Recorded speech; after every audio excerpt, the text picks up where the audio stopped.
उतरकर उसे ढूंढने लगे। लेकिन तभी टायलर ने एक फ्लैश ग्रेनेड फेंक दिया, जिससे कुछ समय के लिए उन्हें दिखना बंद हो गया। इसी मौके का फायदा उठाकर टायलर ने उन पर हमला कर दिया।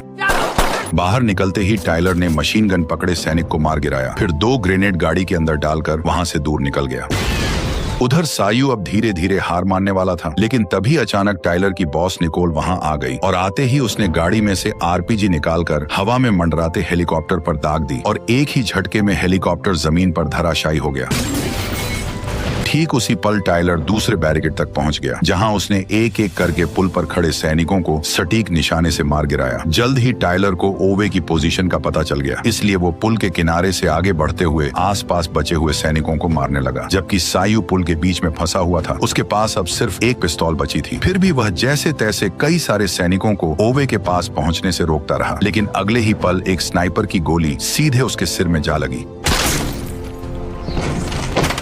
अब सायू हमेशा के लिए शांत हो गया। उधर ओवे पूरी तरह अकेला रह गया था और वह धीरे धीरे छुपते हुए पुल की तरफ बढ़ रहा था। जैसे ही उसे कोई दिखाई देता, वह तुरंत किसी गाड़ी के नीचे छुप जाता। तभी टायलर की मदद के लिए हेलीकॉप्टर वहां पहुंच गया, लेकिन वह अभी उतर भी नहीं पाया था कि दूर खड़े कर्नल ने अचानक फायर कर दिया और उसकी गोली सीधे को पायलट को जा लगी, जिससे वह वहीं मारा गया। पायलट ने उतरने की बजाय हेलीकॉप्टर को वापस मोड़ लिया। इतने में ही कर्नल ने निकोल के एक और आदमी को मार गिराया। यह देखकर निकोल तुरंत जमीन पर लेट गई और गाड़ी को कवर बनाकर स्नाइपर को ढूंढने लगी। लेकिन कर्नल ने एक गोली चलाने के बाद खुद को पूरी तरह छुपा लिया और उसका कुछ भी पता नहीं चला। इसी दौरान टायलर पुल के बीच तक पहुंच गया। ठीक उसी पल स्नाइपर ने भी उस पर निशाना साध लिया। तभी अचानक टायलर को सायू की लाश दिखी, लेकिन ओवे को ढूंढने की जल्दी में उस